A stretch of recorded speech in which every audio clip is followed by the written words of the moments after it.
Hello, welcome back to the Just One Man podcast. It's lovely to be back again with us, you all. Got a good response from our from our last episode with Sean Smith. Good bit of feedback, didn't we? We did, and the feedback wasn't just my heavy breathing into the mic. So thank you for my wife for pointing that out to me. Yes, but it's just my weight. I'm just fat, and I'm owning it at the moment. Trying to get as fat as I can for Christmas. I'm going to try me Santa this year. Just need diarrhea now. Great. I don't really need to diet. It's going natural. It's going. It's going. Happy, isn't it? Yeah, but. If you haven't seen the last episode with Sean Smith, pop along to our YouTube channel. It's there with all the rest of the 12 episodes. Yep, everybody from Mark Collins to Murphy Town FC to Liam Lazarus to Ryan Stevens to Let's Talk About Mental Health and everyone in between. There are people I haven't mentioned. I'm very sorry, but you know I love you. But yeah, if you want to pop along there, and while you're there, click that subscribe button and the little bell notification. So once we do release a video or a reel or a short as is on YouTube, you will be notified on your phone so you can have a look. Yeah. So yeah. And obviously we're all over social media. The audio ones as well. Yes, we are. Just got Spotify and Apple and all them, Amazon. Things. So episode 14. Whew, episode 14. And 14 brings a new guest. And we are pleased to welcome Luke Griffiths. Thank you. Like that? It's exciting. It is exciting. Yeah. I'm really glad we got to do this. I say we haven't even done anything yet, but I'm glad we've got to do it. It's I met you. Full details, come on. I met you not wearing a whole lot of clothing. Yeah. Let's be totally honest. And Kay, if you're watching, it's safe. You know, I'm married. He's not. No. But there's nothing going on. No, we met at Revive, the Revive Wellness Club, when they opened their second site in Cowbridge. Yeah. The always very impressive Cowbridge site, which is still probably the hottest sauna I've ever been in. But I remember kind of on that same afternoon meeting yourself and Ryan Stevens, who's obviously been on with us, Bacon, who is going to come on with us one way or the other. Just foreshadowing, they call that. Foreshadowing.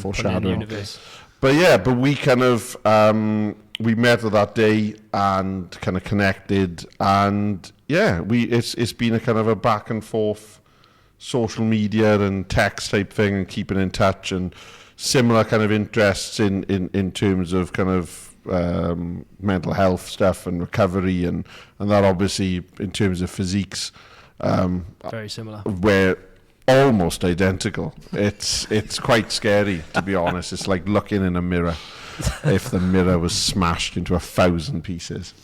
I'm really glad that you've kind of stepped out your comfort zone, because I remember having a conversation with you.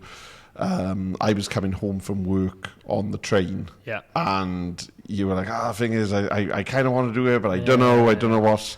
So I'm glad you've made the trip, which we're really, really thankful for. You've travelled all the way from Margam, sunny Margam. So it's now though the steelworks are gone, you can actually see some daylight now. Maybe? I know, they'll just be there for years, won't they? Yeah. They'll just leave that there. Yeah, but unfortunately, it's part of it, isn't it?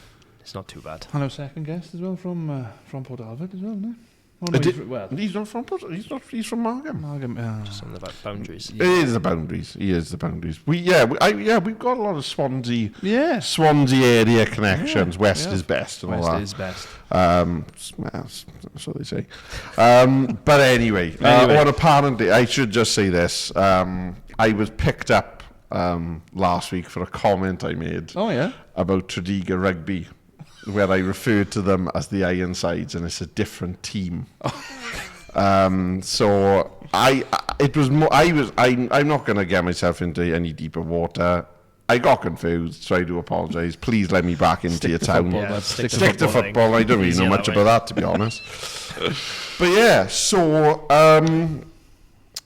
starting straight off, I suppose, when we were chatting about kind of experiences and kind of reasons behind you maybe feeling comfortable enough to have a chat, some of the things that came out were quite interesting, and I think straight off the bat is something that a lot of people probably resonate with, and may even have experience of, and that's burnout. Yeah. And that you've kind of experienced burnout. Probably, yeah. So I suppose that's as good a place as any to start. Yeah, absolutely. So kind of what did your burnout look like, and kind of how did you get to that point where you're like, oh, hang on, something's not right here?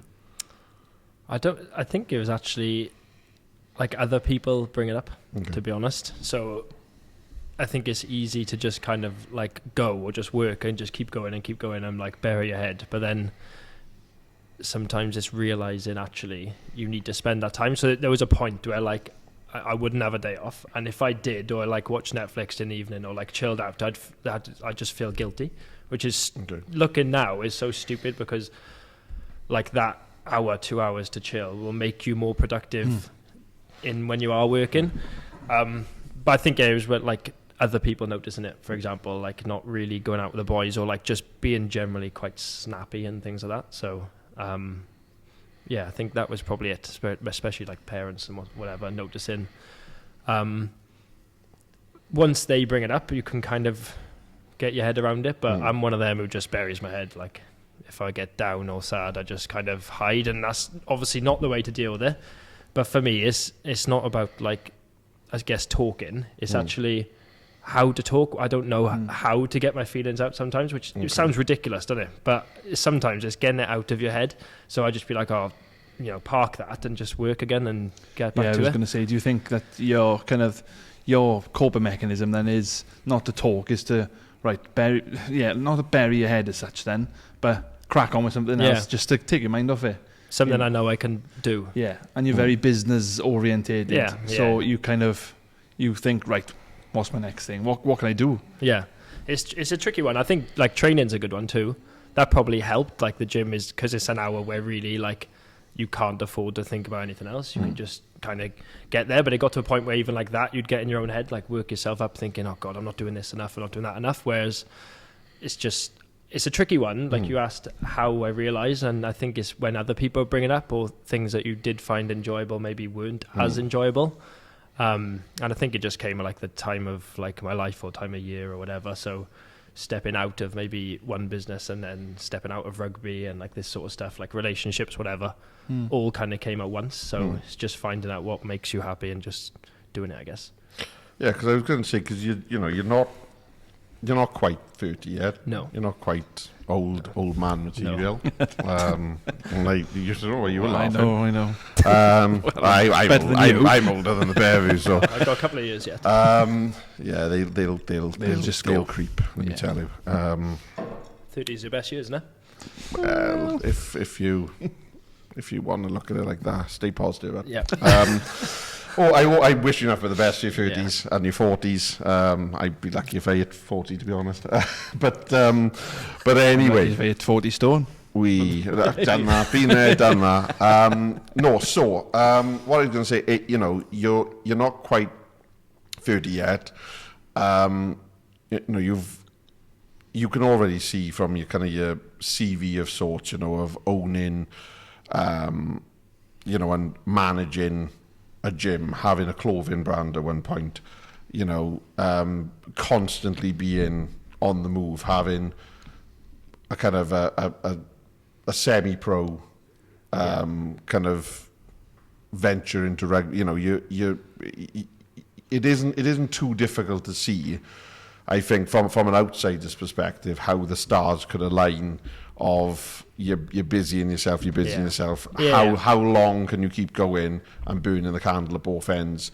Because in all jokes aside, from a physical point of view, it is very clear that you look after yourself, and it's very, very clear that you work on yourself to look a certain way and to feel a certain way as well. Yeah. But then that does not come easy. You know, that doesn't come easily, and that, you know, that's commitment and time. And we've said before me about how precious the time is. And as you said, you know, like my time is, I'm gonna watch Netflix. Yeah. But whereas you do it for like an hour, I'll do it for 6 hours. Yeah. And then I'll wonder, well, why does he look like that? But then the point is, because you may, like, that might be fine. Like, it's just so, I think it's difficult to, like, listen to podcasts or, like, you watch things on Instagram and stuff like that. Sometimes, if you're in the wrong circles, it's like, right, I'm sat here watching Netflix, I'm lazy, or, like, or, like, you're not doing enough, like, you're not chasing this, you're not doing that, you're not, like, hustling or whatever it is. Yeah. Whereas, actually, I could have been a better, or maybe I would have been in a better position if I just sat down and thought, you know what, I'm going to chill. I'm going to, like, turn my phone off. Like, for years, I'd take laptop on holiday, phone on holiday, be working, which is, like, great, and I'm grateful for it now, but I just think at the time I probably should have managed it a bit better and maybe wouldn't have kind of burnt out. I'm kind of, like, always optimistic, I guess, or, like, positive about things anyway, so I don't like to look back and be like, oh, I shouldn't have done that, because I can't change that. I just need to take those experiences with me and be like, well, that's what happened, that's how I dealt with it, but, you know, going forward, that actually that didn't work for me and what would work better and that sort of stuff. Yeah, it's mad when you say that. It's like you were so busy, but you don't really, because it's your day-to-day thing you do is being busy. Yeah. When you actually sit down and you know, scroll through TikTok or something, and you're like, oh no, I can't be doing this. You just got that burning feeling in the back of your mind saying, no, I should be doing something. And then you're putting yourself into self-doubt then that you are. Yeah. Oh, I'm being lazy, but I can't do this. And then that's when you get to the point. But then actually you organise things better. And actually that hour's all right. Yeah. Or that little scroll is fine, but just knowing that, right, that's my time to be present or be there scrolling. If I'm scrolling, that's fine, but look what I'm absorbing and stuff like that. Maybe, like, looking at things you follow. Like I said, it was quite easy to get into a point where, like, if you're not working, you're not doing enough, you're not being a good enough person, that sort of stuff.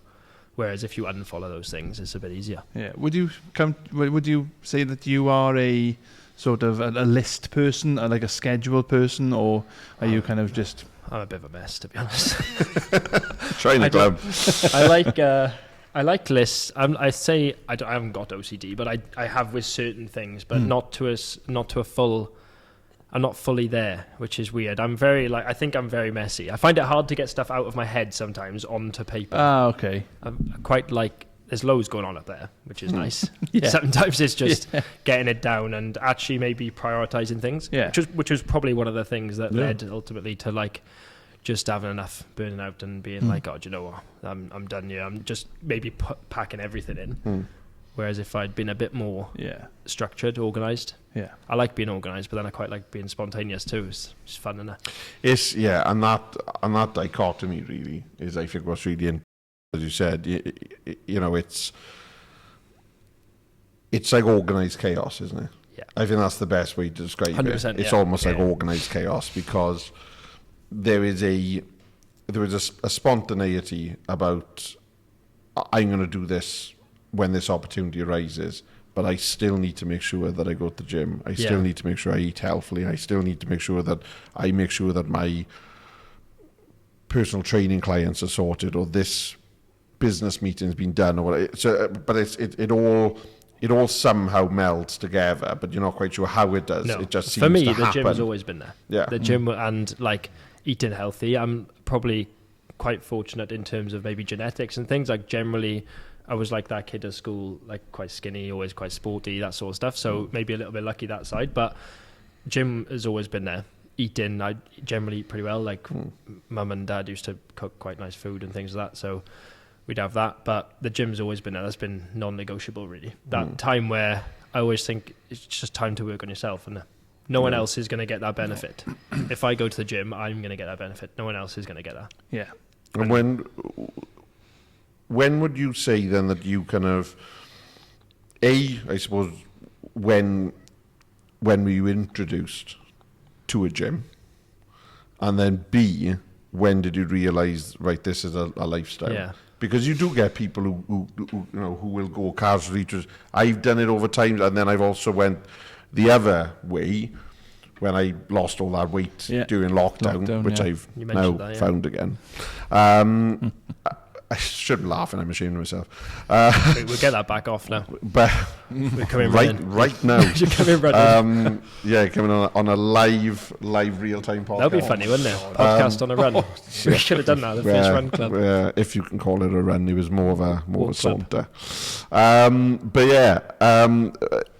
It's that difference, isn't it, between kind of being casual and it, as you said, being non-negotiable. And I remember that during that time where I was all in, and it was my habit, it was my routine. I think I've said it before. There's a book out there, Atomic Habits, which is a phenomenal book that kind of teaches the importance of kind of breaking things down into manageable chunks, and you're more likely to keep it going. And the longer you keep it going, the more success you'll have. But I think there's a real thing, isn't there, between, and I think the gym is, I don't know, because I've had such a love-hate relationship with the gym over time, personally, because I wasn't a gym person growing up. I kind of discovered gyms in lockdown because and I wasn't to say that I hadn't been into a gym. I used to go in and I used to, use the vending machines and things like that. It was the only place you could get a lion bar for years. It would always be, I'd go for a couple of weeks, maybe a month or two, and that would be it. But I would resent every minute. Do you I was think there. that reason was because, so you mentioned it now, the weight you said you lost before and you said you put it back on, do you think your end goal now is to be at where you were? Lost that? I don't think I want to be quite where I was, just because I think I went too far the other way. But then you mentioned manageable chunks. What if you change your goal to, I'm just going to go gym once this week? Yeah.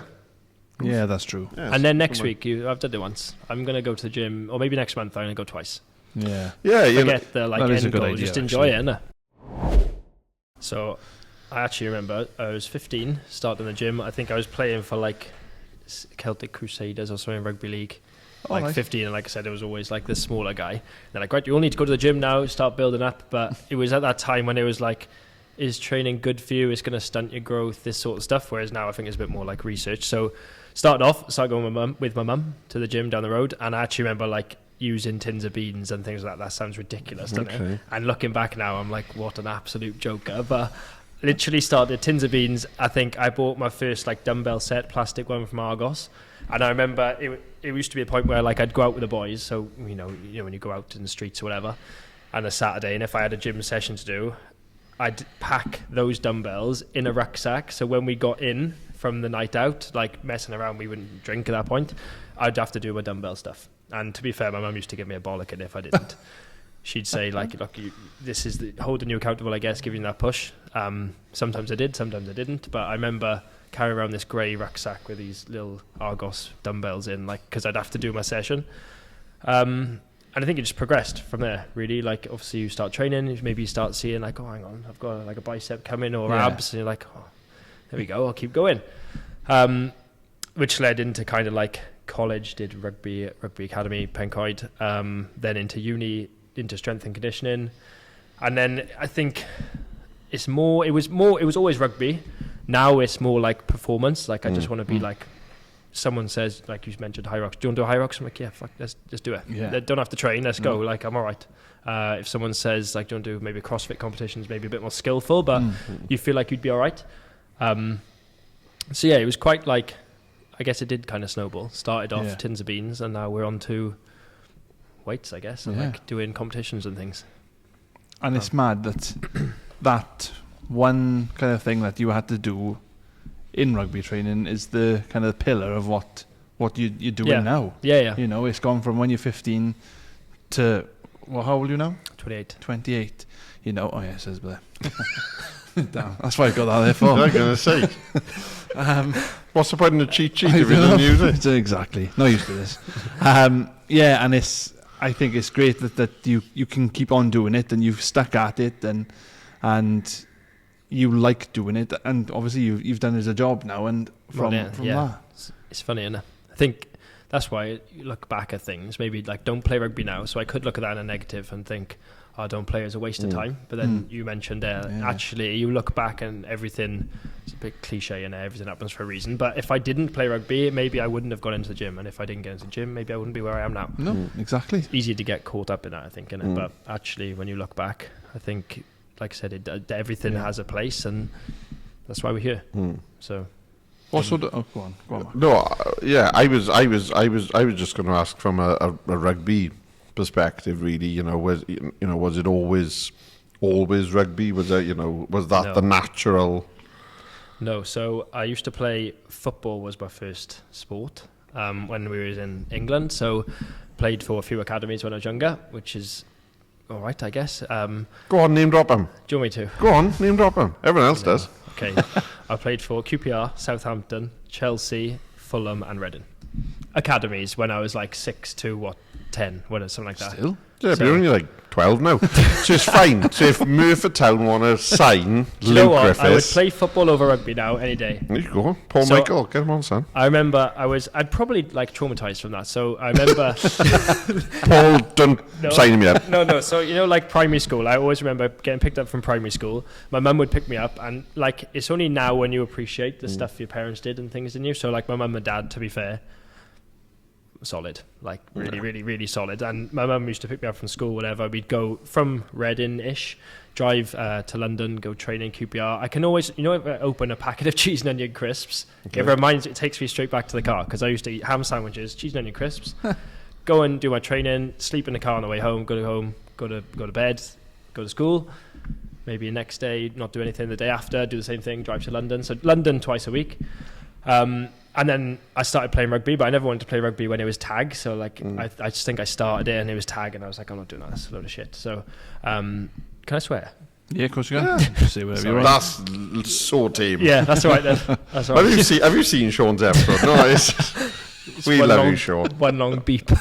Yeah. Well, pretty much. I love him to bits. Sorry. So I didn't want to play tag rugby. Only wanted to play contact. So I think it's like under 10s maybe. So that's when I started playing, and I remember I broke my toe playing football on a Saturday, which meant I couldn't play rugby on a Sunday. And like classic me was just like, oh, this is shit. I'm just gonna threw my toys out the pram and said I'm playing football. I'm gonna stop playing football. I'm gonna play rugby. And one of the boys I used to play with in school, grew up through the academies, plays football now, and I think he's with like QPR or something. He's playing pretty well. And I look back and think, fucking hell, I should have done that. But that was it. So I picked rugby, but now I would love to go back to football. I was just interested by that, because obviously it seems as if in an odd way everything's kind of been predetermined in many ways. For me, from a very young age. What's the future look like then?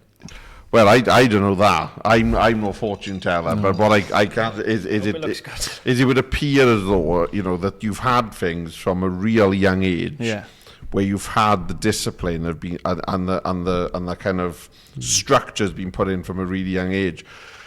So then it's interesting when you say about like organised chaos, because I think that you've probably had organisation and structure for a lot longer than. Yeah, maybe. When you've probably needed to take notice of it. Yeah. Never thought about that. Because like I said, even doing like London twice a week. Yeah. And knowing, right, okay, when I go out with the boys, I'm going to have to take those. And I don't know, I'm just guessing. Were they the gold and black set from Argos? Something like that. They're like the plastic. I think concrete inside. They're far too heavy.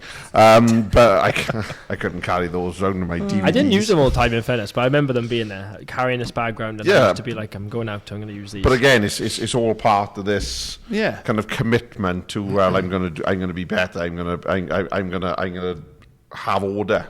Yeah. I think you probably have got. Back then, it was probably I'm going to do it to look good or to be better at rugby. But what you've just said there is probably the actual or the real reason is do it to be better, which is now massively like what I try and do. Just be a better person or be better at something every single day, which is again a bit like cliche, but it could just be little things. Which why I'm here. Never done one of these, so just thought, why it's going to be an experience. And then. But, touching on what you just said, Mark, and order and stuff, you haven't been in the same place all your life. You've moved No. about. So born in Cheltenham, Yeah. moved to Ascot, Yeah. and then to Wales. Wales and to Margam. Yeah, Margam. I find it fascinating that you've stuck to what you were doing, going through them places, and then obviously you must have met then so many different types of kids that went, Yeah. you know, and being that age sometimes isn't the best No. when you move in from place to place, because you're meeting new people all the time. They're different. I think that helped. Sport helped massively. Yeah. So my brother, younger than me, like we get on really, really well. Obviously, when we were younger, we argued, but now we get on really well. But we're like complete opposites. So I love sport. He doesn't hate sport, but he's just maybe not interested in it. So when we moved from England, we went to school in Porthcawl, and it was a private school. So my parents always said they wanted us to go there to mingle and like find friends, whatever. But I remember when I left, my mum was like, you probably could have just gone to a normal school because of sport. Yeah. Whereas my brother Elliot maybe wouldn't have met or wouldn't have mingled as much. Right. Which is easy actually. But then I think his friends now he met kind of when he went to Porthcawl Comp anyway. So it's a tricky one. I think sport is easy in there. You always have teammates. Well, yeah, that's it. That's it. And if you play all right, if you have a good game, you get a Yeah. bit more respect, and it's a bit easier. And to I think because you've had such everyone you've met and you've stuck with sport, you've all got the same interest. 100%, yeah. So that's when it's kind of made Yeah. it a lot easier for you. And obviously meeting people and trying to better yourself from the others. Yeah. And I think that's where you're definitely where you are today then. Yeah. You're 28 now. Yeah. So when would you say burnout occurred? At what age would you say burnout occurred? Like, was it a fairly recent thing, or was it something? Probably, to be fair. 26 maybe. Okay. Maybe even 27-ish. It was, it's the end of, like when the clothing business, like I think I get like really hard on myself if things don't go well or if they're not really good, and I'm But pissed that's off. the sportsman, isn't it? Yeah, the So performance That's again. yeah. Yeah. That's That the comes over to competitiveness. business, right? So like you start a business, and I started the business in uni, so similar sort of time to like Gymshark was growing or whatever. So that's how it started, was a gym brand. It was called Apex Gymwear then, and then very quickly you learn, like as you do things, like Apex is an absolute nightmare to get hold of on Google. Apex.com, you got no chance. Yeah. Well, So- there's literally estate agents 2 Apex. streets Yeah. over that So- are Apex. So we changed the name. Changed the name to Amarok, Okay. which is a wolf, which is where the logo came from. And then went to trademark that. And again, one of the like Yeah. lessons you learned, had a letter come in from Volkswagen? in Liverpool saying you better fuck off with Amarok. Yeah. So we changed the name. So that's where Futura came from, which I made up in the end. Yeah. Because it was... Hey, it happened with us and my son's name's made up. Is it? What is Yeah, it? it's Thailand. Thailand. It because it doesn't mean anything. Like most names have got like an etymology. Yeah. His haven't. I go Ron Burgundy sometimes, so I come on and like make things up. So someone says, like what does it mean? I've been the one born under the 7th star of the moon and things like that. And just to entertain myself. But I think I've gone off on a tangent, haven't I? no, That's fine. no, you'll never go off more than I do. No. But the key there is, again, it's that competitiveness. And it's that, because how many, or certainly I didn't know many people when I went to university, which we're going back quite a while ago, 14 years plus, 15 years plus. I didn't know people that were setting up their own clothing brand in uni. I didn't, and even that is industrious. That is a side of I am going to be a bit more than the people around me. Yeah. And like I said, I think you've probably got that. It's probably a fucking nightmare in lectures, I'll be honest. No, but you probably got that trait.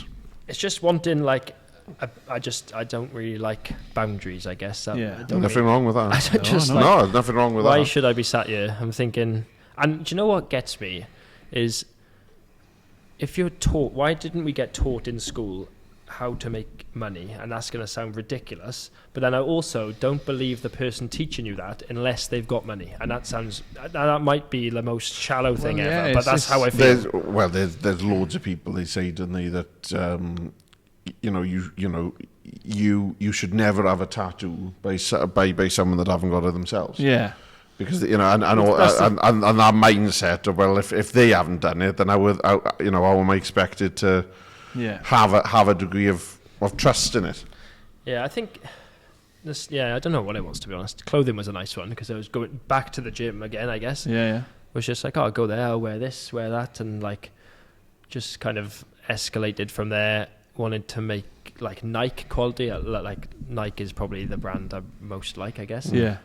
Make that kind of quality kit for teams, which started off, but then came with like all these other problems and things. And like, I know, going back to kind of the question about maybe burnout, is probably like more recent, really, because you're still coming out the other side of it, if that makes sense. I think it all built up. It's easy for like little things to be like, oh, it's fine.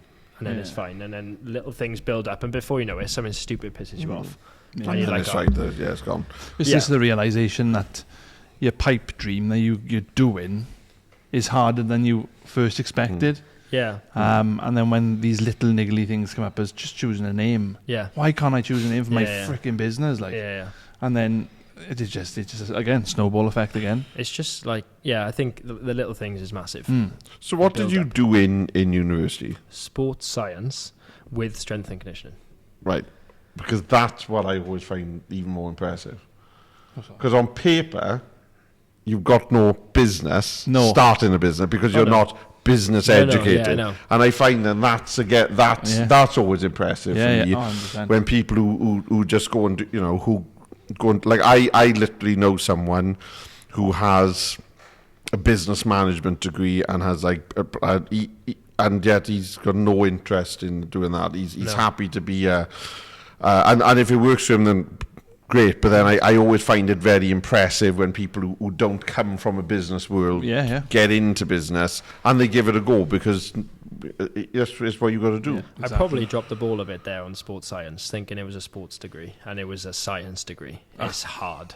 Yeah. So I got my S&C and like left. So I started my business maybe first year, second year, whatever. I didn't finish the third year of sports science, so I didn't get the full degree in that, but I got my strength and conditioning qualifications and that sort of stuff, which is what I use now, I guess. Yeah, that's what you wanted at the end of the day. But good God, sports science is hard. Looking back, I should have just done something easy, tick the box. Yeah, I've got a degree. Should have done what I did. I did what they call a Mickey Mouse degree. But you've got a degree. English and I've got a degree that 15 years later I've never put into practice. No, but you tick a box now. Yeah. English and popular culture. Oof. I know. What does it even mean? No one knows. They don't even do it anymore. Oh, never? No. Wow. The uni's not even called UWIC now. It's Cardiff Met. Cardiff Met. My uni doesn't even exist. That's how old you are. I didn't even know if the guy was. Cardiff Met, yeah. UWIC. Yeah, I'm old school. King Coyd campus. Oh, look out. I say that as if I didn't have the I didn't have the burgundy and navy tracksuits because I wasn't sporty. But I bothered with all the sporty boys, and I wish that I could just kick a ball. I think it's a bit cringe now, looking back. Like at the time, you think. I remember literally like it felt like you were watching like an American high school TV show because you'd see them in like packs. Yeah, everyone thinks they are the shit, and I look back, I'm like, oh my god. Yeah, but what was it? A B-knock? No, what's it called now? Pass. What's the sayings? A B-knock? No, what's it called? I can't remember. Like a hot guy on campus and a hot girl on campus. I don't know. Can't remember what the words were. I don't know what they are either. I wasn't one. Right. Back on track. Come on. Jordan's like a fucking slave driver. Come on. I'm glad he's here because we've been chatting about God. God. This is what it's a chat. I don't know where we'd be. Chat about uni. You didn't go. No, I managed year 11 and then went to Merthyr College. So College of Knowledge.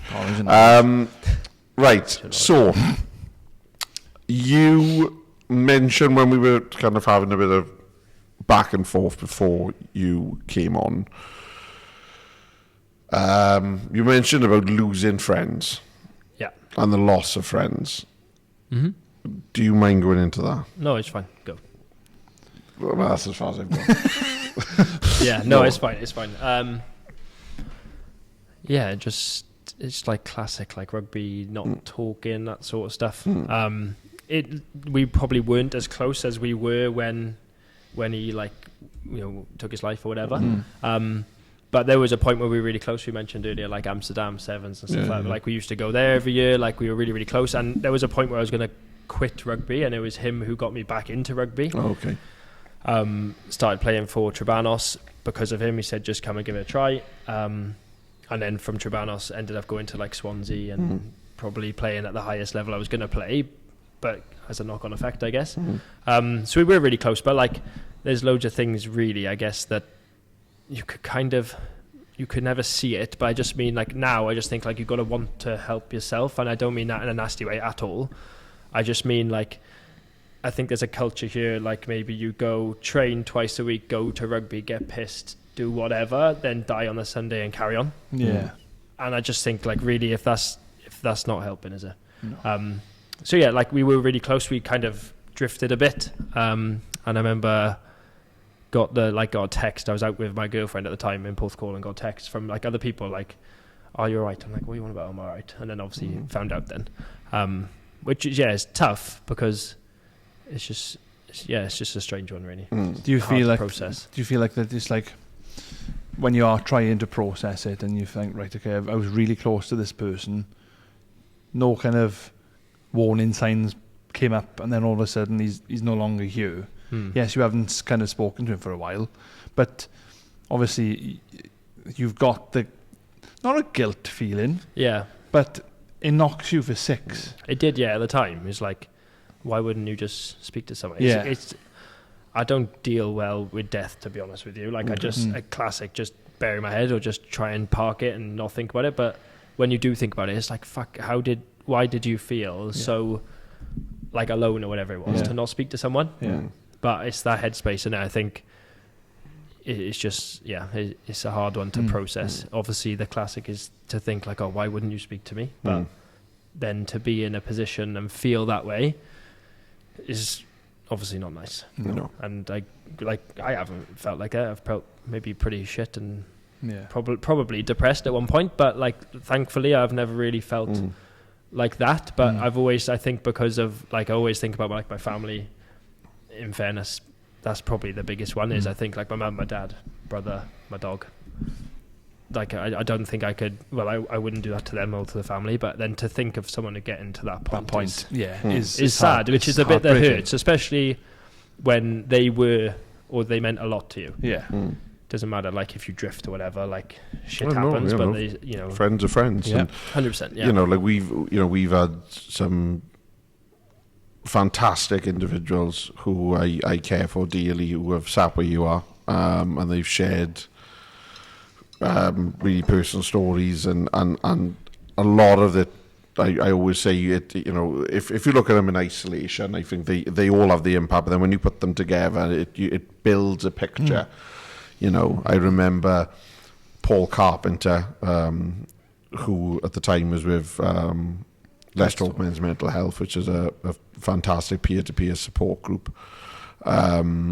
He kind of indicated that if you're having those type of thoughts, that is a warning sign that your brain is not working properly, because human instinct is to survive. It's why when you fall, you try to put your hands out in front of you. It's why, you know, you fear this. So if you are willingly going towards that ending, there's something that's not wiring correctly compared to the person next to you. We've heard of it being referred to as a heart attack of the mind. From Mark Collins, who very sadly lost his son and our good friend Kerry just over 2 years ago. And I think it is there's definitely something to it that, you know, if you're in that place, like what has got you to that place where that is the solution. It isn't an option. It is this is how I solve how I feel. This is what I'm going to do. And as you said, you know, that kind of feeling of not being able to reach out and talk. I think the prevention's important. Like, how do you get? You mentioned the brain wants to survive. How how do you get to a point where you want to do that? But then, like you go, like we mentioned about like small steps and stuff. The things like your digestion, things you look at, your daily habits, this sort of stuff. It all builds, and it's so easy to say at the end. Yeah. But I think that's so massive. Like I think hindsight's always 20/20 as well, now. 100%. You know. But I find it interesting because obviously as we've been going through, and I'm listening to you kind of saying bits and bobs, and I found it interesting that you said initially that you find it hard to talk and say how you're feeling, but then in the same way you're like, I don't understand why he felt he couldn't talk. Yeah, and potentially that he didn't know how to do it. Yeah, and I think. And within rugby, within sport, especially male-dominated sports, I still think that even though there has been huge strides forward, there is still I have to be okay. I can't be perceived as being the weakest one in the changing room. I have to be all right. Got to be one of the lads, and you do hear of it, don't you, where, they're a character on the pitch, and they're in the club or whatever, and then they go home and they're like a different person. This guy, he was a character, to be fair. Yeah. He was, absolutely. Well, we go to Amsterdam. We'll like. It was a point we were sat in this is a funny story now, so we'll pick it up a little bit. We were at Amsterdam Sevens with this guy, and we sat in the stand now watching the final. So we play in like the Open or whatever. So we'd finished our games. Amsterdam Sevens, massive. So I think it was like Japan against Wales, women's playing. Wow! In like the final or something on this pitch. It wasn't like a principality. It's just kind of maybe like a Newport Stadium. Okay. Yeah, similar sort of size. We sat there, had a few pints. We sat back like this, thinking, "When's the game going to kick off now?" And the next thing, in the distance corner, you could just see a naked woman and a naked man handcuffed to each other, running across the corner.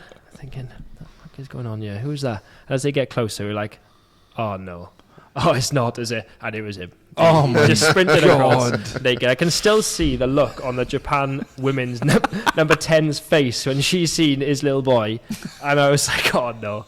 But you're going about characters. That's him. So that's what it's about. But that's, but those, like I said, those are the memories. Do something so outlandish or so out there as that, and then speak to your pals is out of the question. But we're just saying now it's hard to get to say what you meant to say. Yeah. Like I've had times you say you've got to speak to someone. What meant to say? Like, I'm sad. Like, yeah. Sometimes it's just easier as just saying help. Yeah. And then what help do you need? And you just say what is literally on your mind. What is making you sad? Yeah. It could be the smallest, minute thing, which if you were saying to someone and you think, "Oh my God, it's so tiny. It's pointless me telling you." But then you're thinking that, but in the back of your mind is obviously just taking the whole thing. It's taking up your whole mind. It's taking your whole thought process, because that one little thing is a massive thing to you. I was always told that if you're struggling to kind of get it off your chest, or to talk, if you got yourself a pen and a piece of paper, and you just write words of how you feel, and they could be random, and if you look at it, you'll be like, this is just like the ramblings of a madman, because it's just going to be but then you start picking apart the word. Okay, well, why do I feel upset? Why do I feel bitter? Why do I feel this? And then you can start doing it that way. So you kind of break it down into manageable chunks. But anyway, and thank you for that. Because those conversations, we always say they need to happen. People need to know. Yeah, exactly. You mentioned earlier that you don't deal with death very well. No. We're going straight back down that route. He was like, "We'll pick this up," and he's like, "So, death." No. But then there's types of, like, obviously death is death. You cannot like, you can't like it. What was your process then after, when you've had them text messages and stuff? What was the process that was going through your mind? You said you wanted to park it. Yeah. But What was that process like? To be fair, I think I'd had a couple at that time, so I was probably more like emotional maybe than I would have been. So I think confusion first. You're just like, well, what do you mean? You obviously want to find out details, find out stuff, and then guilt was probably one. Like I said, like we'd maybe drifted for maybe a year or so before, but it's just like, fuck, hang on, how weren't you there to speak to someone if they wanted to? I like the thought of that does upset me. Like anyone to think that they have absolutely no one does really, like, you know, it hurts a bit, doesn't it, to think about that.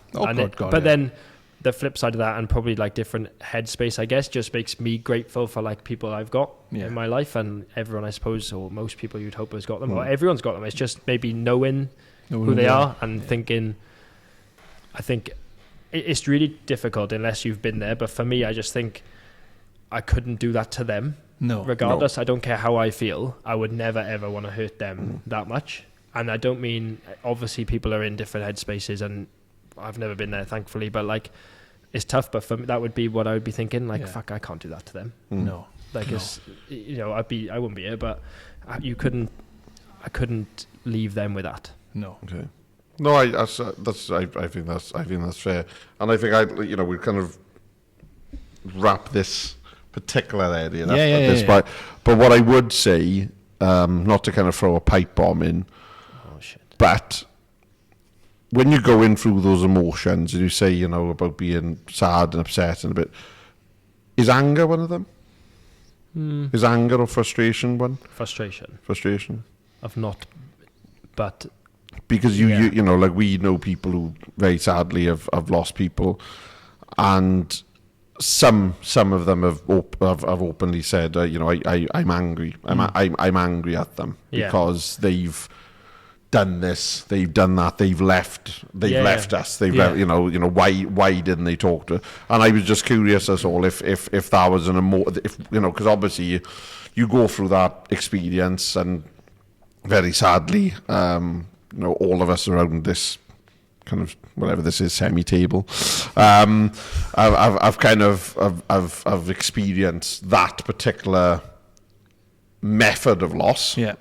Shall we say, for lack of a better phrase, and I think it's fair to say you go through this kind of carousel of emotions where you go from like shock and disbelief to anger to sadness to acceptance and then back, and it kind of keeps going. I think like the biggest one for me, I was just confused, trying to process it. Why did it happen? Like, what sort of things led up to that? Why did you feel like this? Why that is confused for me. But that's probably because for someone who's been in that headspace, maybe I'd understand a bit better.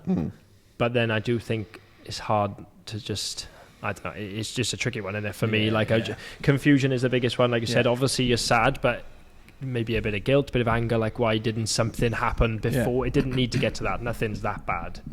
You on about books, like Subtle Art of Not Giving a Fuck. Nothing is as good or as bad as it seems. That's massive. Like everything is undoable, or like nothing is that bad, is it really? No. It might seem it, but at that time it might seem like the worst thing in the world. But again, like get those blinkers off, and like 5 years time you're a stronger person for getting through it. But it is, it's a tricky one, knowing that at the point, isn't it? It's easy to say outside and from outside the bubble, but once you're in there, it's difficult. Have you read that? I lose interest when I'm reading, so I try to listen to the audio book. Oh, okay. That's a hard one to read, actually. It was. It jumps quite a bit, and it jumps from. Do you know what I think? In school, I would have read more if I was reading that than fucking Biff and Kip. Did you used to read them? I'm old, so I read. What did I read? Mice and Men. Did you? George and Lenny. Yeah, George and Lenny. And an Inspector Calls. Oh, right. We did Inspector Calls. Look Back in Anger by John Osborne. Nice. I thought that was Oasis. Don't Look Back in Anger. So you mentioned your kind of go-to what? his confidence now because he's using the cheat sheet. No, well, it is. It's easier. I love it. You mentioned that your strength and conditioning is kind of what you go to kind of de-stress yourself. Then sometimes you also, like what Mark said, in where he's met you in Revive and the contrast therapy / cold dipping sort of thing. Do you do that just for when you train, or do you do it for your mindset as well? Do you think it does help with bit of both, dopamine hit? And I have conversations with myself in the ice bath. You do. Literally you do. No, but I just think you sit in there, it's cold, but then there's a voice in my head that's like, well, you're just going to get out because it's cold. The person who you're competing against, or the person you're trying to beat, is staying in you. Who is it? Who is narrating in your head? Think of someone cool. I don't know. No, I reckon it'd be Bryn from Gavin and Stacey. What are you doing? What? What do you mean that you're going to get out of the tub? There's absolutely no way you're getting out of this tub tonight. They call it a power shower.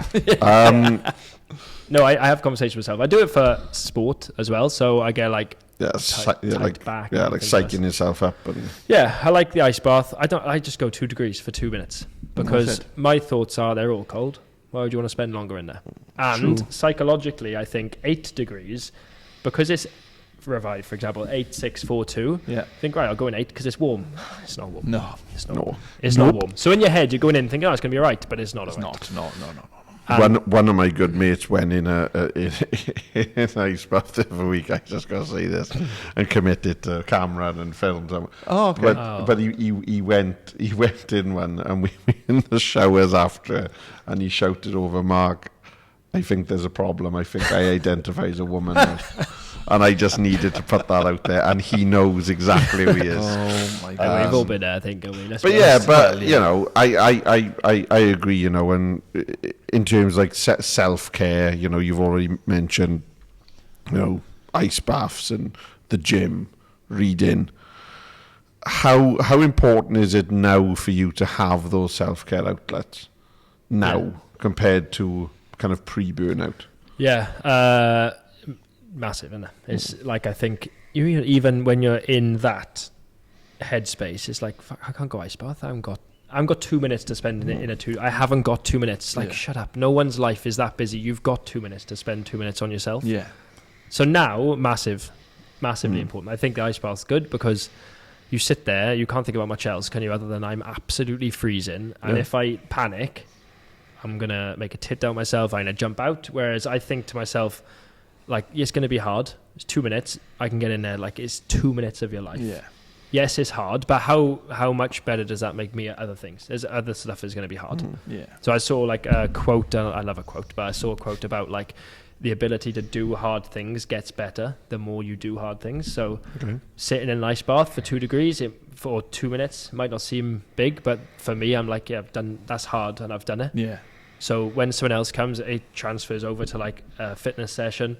You know, there's a point there where you're thinking, oh my God, this is really hard. But it's changing that mindset, and I'm better at it now. Of knowing like it's hard or it's heavy, but like you're more capable than you think. Yeah. Your brain's going to want to get you out, but you'll be all right. You can you can do it because you've done it before. I remember saying that too, didn't I, when you first came over, because you were like, there is no way I'm going in that water. What did they say? I have the heated seat on the car in the summer. Yeah, and I just remember, you know, and it can be. Oh, it's daunting. It's daunting, and for me, and I'll forever be grateful for my mate Mitchell for taking me over on a Friday night to Neath and kind of saying, come on, you've got people watching, so you need to get in. Yeah. And then I just found this love for it over time. But it was like, for me, it was the second that you acknowledge how cold it is, and you acknowledge how cold you may as well get out at that point. How many seconds did you do first? The first one, I probably maybe 30 seconds, maybe. So then how many did you do in the second one? I'm just curious.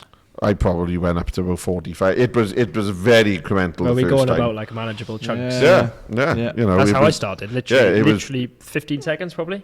Yeah, you were literally like, you got in and then I still because feel I'll like- be honest, because I got in and I was like adjusted. Oh Yeah, my yeah. god, this is fucking freezing. Yeah.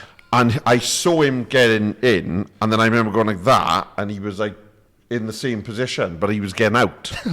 Yeah. But Quick dip. But then we went in the sauna, and I remember going like, "Where's Jordan?"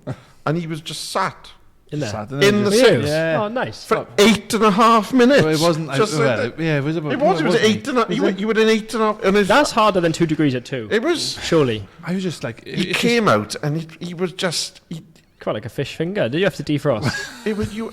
I don't know. It was weird because it's like when you sat there, you can't move because if you move, you feel the cold. yeah, don't you don't want to move it. Yeah, yeah. And you just sat there, and it's just like you feel. Obviously, your body's trying to make you warm, so you feel that ever so slightly warm, and you're like, oh, this is quite. How relaxing. nice is that headspace? Oh, It is lovely. It is, It is Nothing lovely. else. Yeah. Nothing else. You're thinking of literally- The worst thing I think that ever happens in there is when, for whatever reason, you decide to adjust.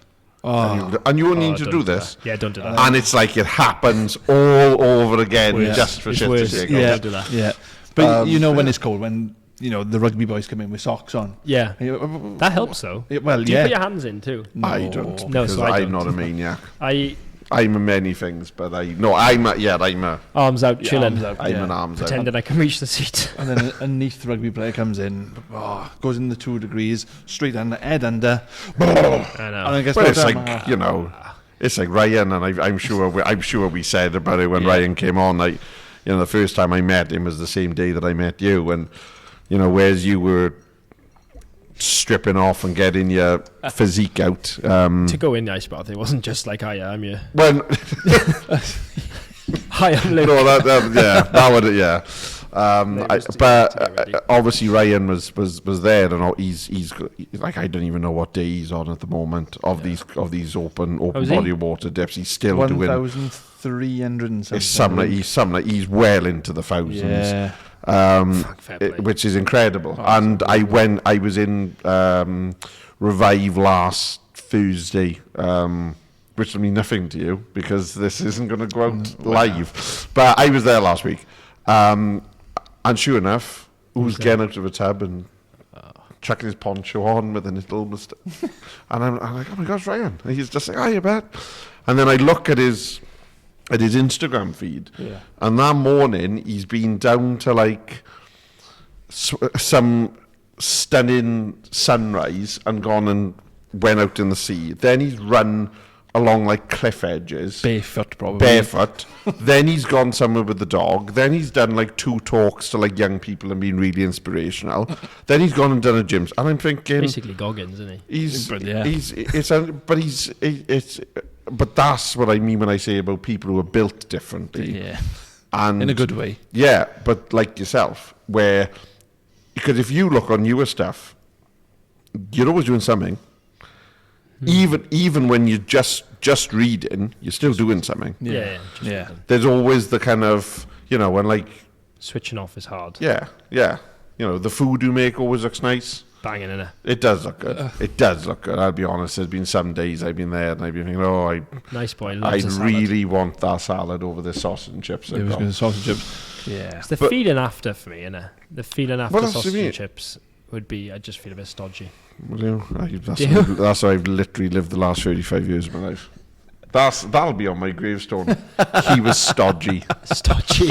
Love sausage and chips. But yeah. To kind of wrap this up then, what do you... Sorry, I've literally had a message. I don't know if you can ever zoom in where it says, good seeing you earlier on, mate, from Ryan Stevens. That's insane. I saw him last week. His ears were burning, definitely. It's yeah. That's mad. Anyway, now that obviously you mentioned that you're managing a gym now, you've kind of parked your business to one side. What are your kind of goals or your bucket list sort of thing? What are they looking like? You mentioned earlier that your business kind of cogs are kind of ticking again, but is there sort of an adventure or is it something? I think I don't know, it sounds a bit cringe, doesn't it? But like the fire's kind of going again. Like I want to do something in business. I think, like you said, maybe parked that or just slowed it down for a little bit. And for a while, I was a bit maybe sad, like, oh, I failed, and now I'm just like, fucking hell, stop. Sort it out. Come on, like you can learn from that, and you can do other stuff. Yeah. So that's on there. There'll be something. There's always like I can't do like 9 to 5, and I just like that kind of entrepreneurial side of things. How can we make this better? How can we make more money? But that sort of stuff. Yeah. Bucket list. There was so basketball games was on there. Did that recently. It was nice. Go to see a basketball game. So I've seen ice hockey, and baseball. So basketball was on there, and football's on there as well. NFL's on there as well. So managed to see Boston Celtics a couple of times, which was nice. That was on the bucket list, and that was one of them. You're there, and I thought, why not, innit? Just do it. Like I could spend 60 quid going to watch Wales get hammered, or I could spend 60 quid going to watch Boston Celtics. So I did that. In the wonderful TD Garden. Oh, what a place. They just do it differently over there, don't they? They just do. I don't know what it is about American bucket list is move away and to places. America concerns me slightly. I would love to live there, but it does concern me. But the reason I'd love to live there is sport. Look at like high school football, high school basketball. Like imagine being 18 and playing in front of that many people. Unbelievable. Wild. Yeah, absolutely. It's incredible. When you look at some of those university and college game attendances, like that video was famous when I think it's Virginia Tech. And they use Metallica Enter Sandman as they walk out, and it's sending like seismic. But like you said, you're going to move somewhere with the world's most dangerous tangerine man running the country. Yeah, that's true. I don't know enough about politics to comment. But no, and it is. It's like you said with American sport. It's like in Wales International, you can go down to Cardiff, you can slam pints after pint after pint in you, and you're bladdered 10:30 train back home, and you're all singing. It's class. But when you're in America, college football, and when everybody's doing barbecues up the side of the trucks, the tailgate parties, that's wild. Mad. But that's why I want to live. Freaking hell, about in Tesco. Weather dependent. We've got one of them little tree ones. You'd have to get it past the council for planning first. If anyone got a brick to put this on, because they can't put it on the grass. I just think, probably am maybe obsessed with sport. For someone who is obsessed with sport, I just think somewhere like that is like a dream, isn't it? Yeah. The gyms, the facilities. You go into a college gym and you're like, this is literally state of the art. Yeah. Even 100%. Like maybe moving into a bit more kind of CrossFit-y stuff now, the CrossFit gyms. Or like the Rogue Invitationals, that sort of stuff. The facilities is massive. I think everything you want is there. Yeah. So that does appeal to me. Dubai, I want to move to Dubai for maybe not permanently, but for a bit, and for similar reasons in terms of like the facilities and stuff. I do think they're trying to be quite American. Whether you'd live there or not, I don't know, because there's a bit of a bubble in it, but I think it'd be a fucking lovely bubble to live in. Oh, 100%. And then a few people told me I would probably like Australia, just like my close friends said, like nice coffee shops, there's just a way of life, everyone's pretty relaxed, there's more space, there's sports, that sort of stuff, fitness, everyone's quite kind of healthier into their fitness. You should speak to Ben. You should speak to Benny C, because Benny C started out in Australia. Now that's right. He lives in Hong Kong. Hong Kong, I've been there. He basically went out to Australia and never came back. Yeah, that's true. Until he came back to do this podcast. But then I do worry about like the animals. Sorry, it was really unfair of me. We've moved on. Yeah. So I think that's on the bucket list. There's obviously a couple of other things, but like visit some places, do stuff. I think going back to like where maybe I was kind of like mentally, I think you get so caught up in it, and now I'm just like, just fucking enjoy. Like enjoy life. You can do everything. You can be really, really good at business. You can be successful, but you can have a good time as well. You don't need to cut people out, cut things out, that sort of stuff. So, visit some places. There's going to be a business one day, 100%. It's there. Well, we'll look out for that. We will be there. It's there, but it's just knowing what, taking those lessons, building it, getting rid of the PTSD. Lovely job. Well, then that's it. I think that's about as good a place to end as any. I think so, and fair play to you for your Thank first Yeah, podcast. not and too it's- shabby, you've is been, it? You've Not been too an awesome shabby. guest. Fair Listening play. to podcasts has helped, I think. And as you always say, get from the day, not through it. That's Yes, one of your, that is your actually- favourite. Get from the day. He's not on about from me it. having the cheat sheet. I have been looking at it. I've been looking at it. Yeah, I have been looking at it. But Yeah, but so- we've got it. What? Thank you. Nothing. I miss this. I really have. Right. Yeah. If you want to get in touch at any point, if it's in the week or to go back to another episode, we have got an email. Mark does do a good job of doing the stories on Instagram, asking for some questions. None of you do it. No. But Bunch of wankers. But we have got an email. It is justonemanpod@gmail.com. Yeah. Just a little bit of feedback. Send us stuff. What you want to see from us.